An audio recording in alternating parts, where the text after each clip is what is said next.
Nah, buat teman-teman yang mau bikin beef lasagna, cannelloni, spaghetti brulee, cream soup, dan lain-lain, wajib tahu ini nih ya. Ini namanya bechamel sauce. Pertama-tama kita panaskan butter, kemudian masukkan tepung, aduk-aduk ya, aduk rata. Tapi jangan lupa apinya kecil aja ya. Nah, di sini penting bagi kita untuk nyium bau tepungnya. Jadi kita bisa masukkan tepungnya setelah tepungnya berbau matang. Nah, inilah ciri-ciri tepung yang sudah matang. Sekarang kita bisa masukkan susunya secara perlahan ya.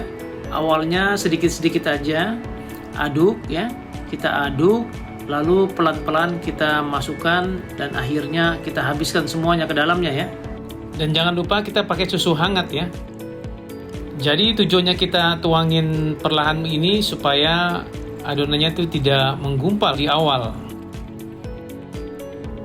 Nah, selanjutnya kita tambahkan garam ya, merica putih, juga bubuk pala. Itu kalau suka ya bubuk palanya. Tapi memang di standar aslinya memang ada bubuk palanya. Nah, sekarang kita aduk rata ya, kita aduk dan apinya tetap kecil ya.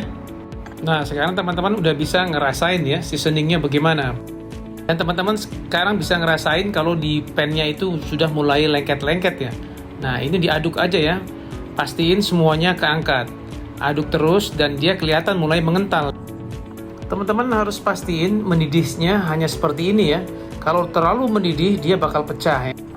Sekarang teman-teman bisa lihat kalau sausnya makin kental ya. Tuh, dia makin kental. Ini udah mau jadi ya, udah mau jadi. Nah, sekarang teman-teman bisa ngerasain yang terakhir ya. Soalnya nih sausnya udah mau jadi nih. Biar lebih enak, saus bechamel ini bisa teman-teman tambahin keju ke dalamnya ya. Nah, ini sekarang udah jadi nih. Udah jadi.